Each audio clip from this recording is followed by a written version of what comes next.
Morning. Today I am doing for my case study for this week is Frida. I don't know if I'm going to pronounce this right. Kahlo. Anyway, Frida from Mexico, from Coyoacán, Mexico, who was the artist. And we have quite the story to tell. So what I'm going to do is I'm going to switch right on over to sharing my screen so you can see the cards, because I went into meditation this morning before this reading began, and I asked Frida to please help me to understand how she would like for me to present her story.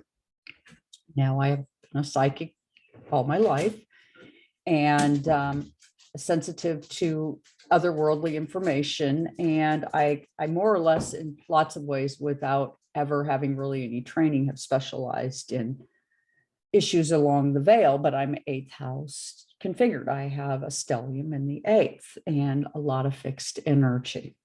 So not that I don't want to spend too much time on what it is about me that you want to listen to, but I do want you to know that past life information is something I've always been connected to. I was born understanding a previous past life of my own. So I very strongly stay connected to what goes on at the veil. That's one of my things that I'm really into. So first of all, so today when I did this reading, I did my normal shuffle the cards 3 times, cleared the cards, and took care of the cards. And what I came up with for this reading was the Queen of Wands in a past position. And as you can see, she is a huntress. And this would be kind of Leonian. And in fact, she was very Leonian in her own way, as she was Leo rising.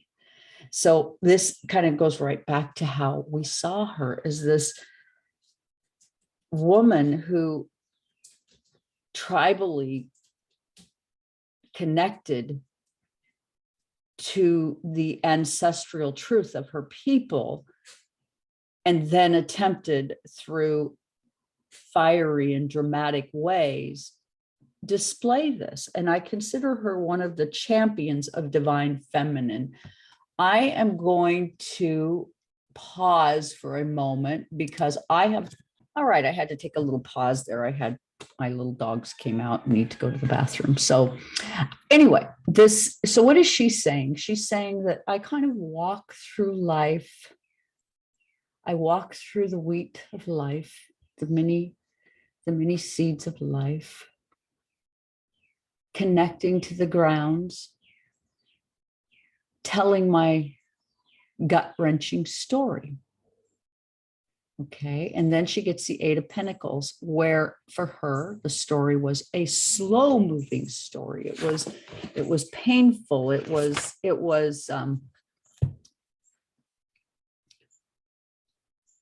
left her needing to develop. And as you can see, we have dams built up and pentacles on the top.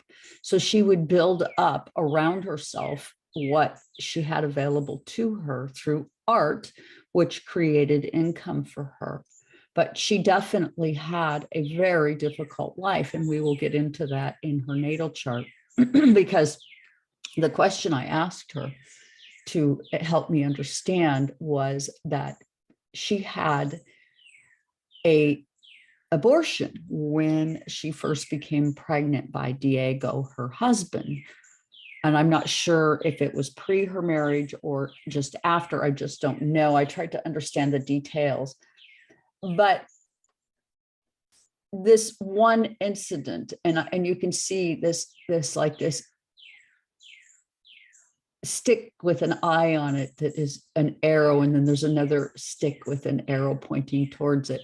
Quite ironically, she had an accident where she had a rod go through her pelvis as a teenager, which impaired her ability to carry children because it damaged her pelvis area. So this 8 of Pentacles. So my question was, and this pretty much answers it, I wanted to know about this abortion. And what I believe she's saying here is it had to do with her very tenuous medical circumstances due to this impaling via the trolley car accident when she was a teenager, in which we will cover in her natal chart, because her natal chart shows it very clearly. Okay, and then in the end, what was it for her? It was about relationships. Now, one of the things in astrology that we learn is that a lot of times we have higher agreements, if you will. And in this case, maybe Frida's higher agreement was that although she maybe wanted children, and she was very much the divine feminine. I'm sorry about that. That was my husband that popped in there. We have a kind of a background. He just took the dogs out. But anyway, we have the divine feminine here and the Eight of Cups, where, you know, that watery truth about relationships. Okay. And Frida was quite watery. She was water dominant, 6 points in water. So for her, looking over the history of her culture, of her people, and artistically translating that onto the canvas as she lay in the bed. A very interesting reality. And I love Frida. I love her. I just love her ability to translate artistically something of the divine feminine. So let's go ahead and stop share. And then we're going to go back in and we're going to share screen again. And we're going to get to the chart. Let's see. I want this here. I do believe share. Yes, indeed. There it is. I get better each time. Okay, here we are. Okay, so Frida. She was born July 6, 1907, which makes her a Cancer, I believe. Let me look at this. Yes, she's Cancer. And I'm sorry, the chart is just messy looking as all get out, but I've done several things here, taken lots of notes. And what do we have here? Well, we have Frida, who was an artist in Coyoacán, Mexico. She was, let's see, I believe passed away in New York in 1946, or she passed away in 1946. I'm not sure. I'm looking at my notes. And she did self-portraits. And if you have never seen the movie Frida, oh my goodness, it's so worth watching. Okay, so let's go ahead and jump right in. One of the things that I'm noticing right off the bat was that right away, she wanted me to know that she was the Queen of Wands, the Queen of Fire, as she is a Leo rising. That completely makes sense. But one of the interesting details here is that she's very low on fire. She had only 1 point in fire. And I believe Diego, let me just turn my page and look at this and see. Okay, I didn't do Diego's, but yeah, Diego is going to be fire, more fire dominant, as I can see here. Well, he's got fire. He's got 3 points in fire. So he had more fire. Oh, no, he's got 4, 5. Let me see, where's his moon? Yeah, so he has 5 points in fire. So he was more or less fire dominant. Thus, that would make more sense in the attraction, because Frida, as a human, was this very tiny woman who in lots of ways was quite fragile. Now, I'm going to bring your attention to her chart, where you go down. Okay, you can see it is a little messy, and I do apologize, but you can see right here in this 5th house, this house of Leo in Capricorn and Sagittarius, okay, where you can see that she has Uranus and Mars, okay, in her 5th house. What is that trying to tell us? Well, at age 14, right there at her Uranus point, and that's Uranus conjunct Mars. So keep that in mind. These two are going to be acting in conjunction to each other. They're going to be a combined force. Okay.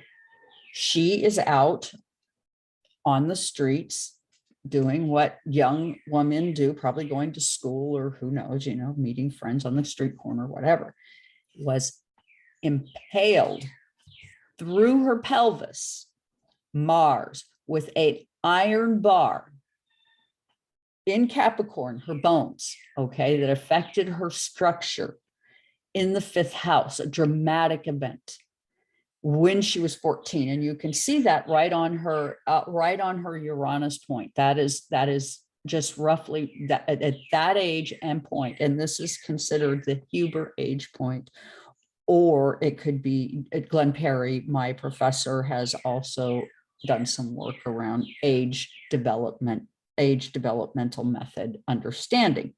And at this point, she's in her teenage years, as I said, and you can see 10 degrees, 37 minutes. That's a double 10, which means that something happened to her that was a completion process that led her to have to remake herself in a way. And Mars saying the 4 corners of her life and her family life altered forever, for which she was never able to have children. And what my question really was, and I'm just going to be completely honest with you, is that I was having trouble with, did she provide herself a self-inflicted abortion on the first round, or was it a medical abortion? And now that I've seen the cards, it was a medical abortion due to her pelvis being rammed by the metal rod from the trolley at this age point. And it might be more like 15, because this is like kind of a year off. And so what you do, each house is a year longer. So 5 would be a 6-year span that we would be looking at developmental issues within. And so it looks like around age 15 that she experienced this really terrible event. Okay. And then you go on up into Pisces in the, let's see, no, that is going to be fire.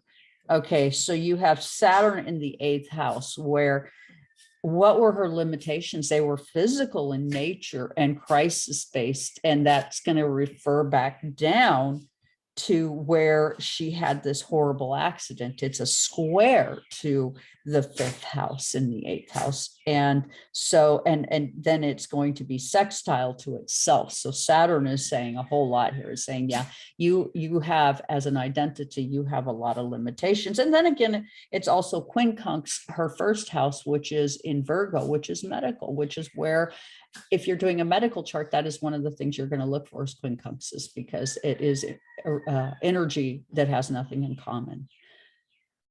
And she would do these art pieces. And for those of you who are familiar with her work, that would demonstrate her pain. And in her culture, pain and suffering was equal to sainthood. And in a lot of ways, she was viewed in a saintly way by her people, and is so today. And there's good reason for it. She really represented in her artwork this sense of divine feminine, where you can see her reaching into her soul, reaching towards that child energy within herself. And as the woman holding her hand, providing her comfort, go look at her artwork. It is tremendous. And it so very speaks to a moving, loving, feminine energy, where she understood that she needed to be the woman who helped the little girl recover from the many, many insults she had suffered as being human. So the baby artful work, okay, and I'm going to just go back and I'm going to just go to my notes. Her baby artwork, representing going back into the womb. Her restricted body becomes liberated through deep expression of her pain on the canvas. In spring of 1953, she lost her leg. And we can go, let's see, 53, that is going to be right up around, let's see, around her moon point, that she lost her leg. Moon in Taurus, which is a fixed house, again, medical, that you're going to see some. And you see her saying July 13th, 1954, when she passed, how far will I fly? She gets a 7. She gets to leave that day. A 4, the 4 corners of life, and a 21. It was a fated day for her. She had a pulmonary embolism. Her entire life, a series of medical events, her learning through pain. She would play and guide us with her paintbrush and mother to herself. She was the self-portrait of what it is to be the mother, to travel between here and the veil, and to show us what it takes in the waters of life to gather up the strength to carry on in the face of deep adversity. Her moon was in Taurus in the 9th house.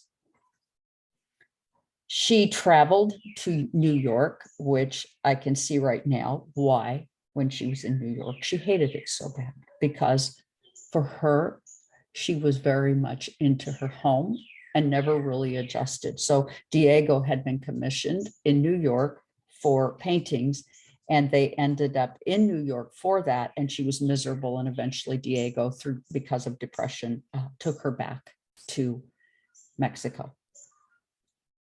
They had a very tumultuous relationship, particularly around their sex life, because Diego was more or less a soul who, let me just go and refer to his chart as I say this, his moon in Taurus also, but in the 5th house, where he very much enjoyed the company of many women. Okay, and the 5th house is going to say that he kind of had this teenage energy, and a boy in a teenage state of mind wants to have as many girlfriends, stories as he can about his Diego was a painter of equal status to Frida. I think we know of Frida a little better because of the many things that she experienced in terms of crisis. Now, I didn't do the dispositor chain on this just yet. I will be doing it. This was a study in class that we did, but she was Leo rising. So how she thought, what was her shadow? It was her thinking. When she thought, it was scary to her, but she thought deeply about family. She thought in terms of family. Okay, that was her shadow in Leo. What was she seeking? She was seeking the details. She was seeking the solidness of the Virgonian relationship, very orderly. And once she made the decision to be in a relationship, she was committed to him regardless of the many things that happened along the way. So her relationship, and you're going to look at this, what was she selling?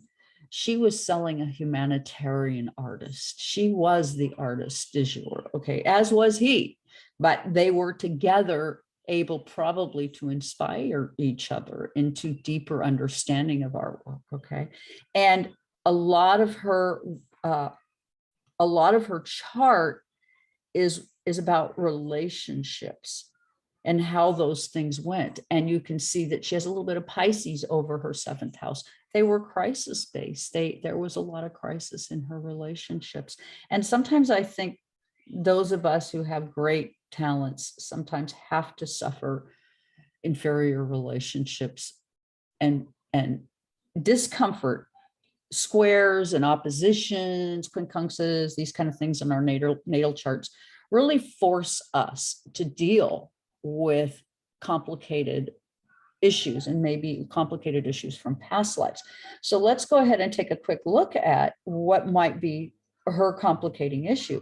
Well, I show Frida as somebody who was in a previous life really about the details in the 6th house, where and from a humanitarian perspective, was really able to provide us with this Uranian understanding, this deep humanitarian understanding from the past.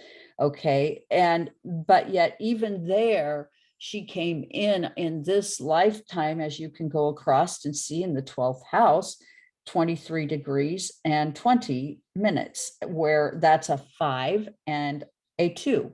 The crisis of relationships is what she was here to learn. She was here to learn from a fixed perspective what it takes to be in a relationship and divinely operate despite the personal pain. She was here to grow. Now, a lot of times, and I'll see this a lot, saw this just like 2 days ago on Facebook, where a person was complaining about relationship issues, and people were quite quick to point out, well, you know, you're too good for that person, and so on and so forth. Well, actually, I'm going to tell you something quite interesting. The harder a relationship is, oftentimes, the more there is to be gained, because it is through friction we unhinge our corners, we grow. And oftentimes when things are too easy, it is more difficult for us to grow. I've been dealing with this myself, as I've had a very painful childhood, a very painful life. I've been dealing with painful circumstances with my daughter and my health, all of it, right? I know this story, right? And I feel like, okay, am I being punished? Did I do something wrong? Well, that's pretty, that's kind of too bad if I happen to land on that and stick to it. But actually, where I have gone with this is a very simple statement. Now, I'm not big on Bible scriptures, but I'm going to use this one because I believe it. Whom much is given, much is required.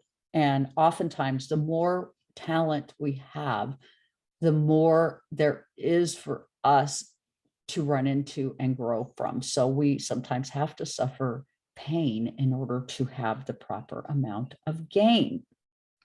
And so this is where we go back to Frida.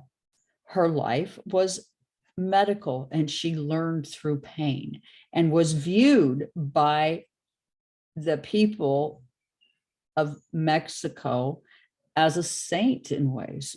She guided the motherly part of her, guided those of us. Today, she plays a part in my ability to see. Today, I love Frida. I've paid attention to her in great ways. I mean, in that 8th house, Saturn, where she had the discipline, the authority in ways to teach this very issue. Painful, very painful. She had to not only teach it, but she had to live it. But it was through living it that we learned. And she taught and agreed to this life. So I would suggest that she came to this life understanding, and she has her 11th house in information in a way, right? Touching upon her 11th house, that is, where she was about providing us this information.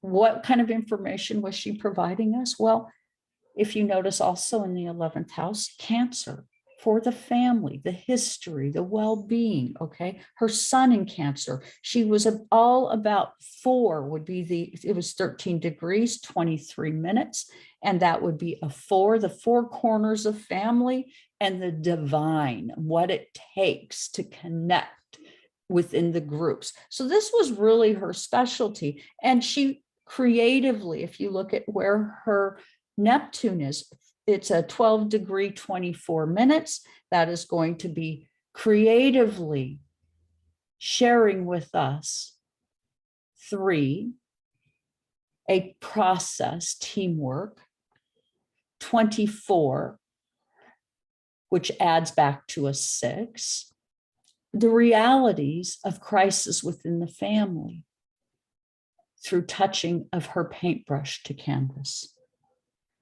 A beautiful soul. What did she consider beautiful? She provided us information upon the canvas in the 10th house, her career, Pluto in Gemini, telling us a story, Her language was paint. Her language was art. It was her career. And she had 23 degrees, 45 minutes. The divine and humanitarian truth is what she was here to tell us. Again, Venus, about the family and relationships and the many, many things that happen within that type of energy. Her Leo rising in Cancer, how she thought. She was dramatic. She saw things from dramatic ways. Her presentation of her artwork, dramatic. 6, again, telling the stories about families and relationships. And when you're onto an aspect of a chart, one thing that's extremely interesting is it'll keep saying the same thing over and over in just different ways. And so we as readers are going to look for those repeated scenarios within the chart, because then we know we're on to the story. Now, mind you, we are not mind readers, and we are not all knowing, and we can't look at your chart and know your story without interviewing you. Now, I was unable, obviously, to interview Frida because she's long since passed. How did I go about gathering this information? Well, let me tell you what I did was a couple of different things. I watched the movie Frida, which helped me to better understand. It was a documentary, the details of her life. So I did that the best way I could. We read this chart in class, so I have additional understanding. She was a crafter, as am I. And I do believe that additionally helps me to tell her story. I feel somewhat connected to her. And I can tell you, I don't really do readings where I ask the person directly to help me with the cards, but today I did. She painted her dreams. She painted herself. She painted water and rebirth. She was a Cancer sun, and she painted herself. She painted what she saw with Saturn in the 8th, her restricted self, laying in her bed, oftentimes in a great deal of pain, unable to really be mobile. And again, down in the house, the 5th house, where she had this injury, Capricorn is going to be bones, pelvis, where she had her body injured. Okay, so everything is right here. And then you go up and you can see where she married Diego and then divorced in the 8th house, and then still never really ended their relationship. They ended up remarrying later on when something occurred where Diego was now in New York and something happened to Frida, and he comes back to Mexico and they remarry, and he provides a way forward for her. Again, she was low on fire and air, so her attraction to Diego has everything to do with how he was configured, which he had a good deal of fire. And then he also, let me just go and look where else he was. He had more fixed energy. She had 4 fixed. She had 5 masculine and 5 feminine. Let's see, what does Diego have? He's got, this is feminine, 1, 2, 3, 4, 5, 6. Let's see, positive, negative. Though that's negative. That's negative. It's positive, negative, positive, negative, positive. Okay, so 3, 6. He's got 6 planets in feminine planets and 4 masculine. So he was, Capricorn rising. So with Sag in his Sagittarius in his 12th house, where his shadow was what was beautiful, how he saw himself as a human, and how he thought. So for her, And you see this Capricorn ascendant, you realize that what was the attraction was probably his strength in her bones in a way. And I realize that's rather esoteric the way I'm saying it, but they also both shared their moons in Taurus, which is interesting. My husband and I share Taurus moons, and his is Capricorn in the second house, and mine is in the fourth house. So, but his is in the house of Taurus. So his is Capricorn moons, mine's Taurus moon, his is in the house of Taurus. So a lot of times when you're married, you'll have these really interesting, and it's called synastry, where we kind of can go back and forth. And that's why we're doing these charts right now in class, is we're kind of relating the stories back and forth and how it aligns in our charts when we have these significant relationships. And oftentimes the more difficult relationships suggest more ability to have transformative growth. Now, she had 2 miscarriages after she had this abortion.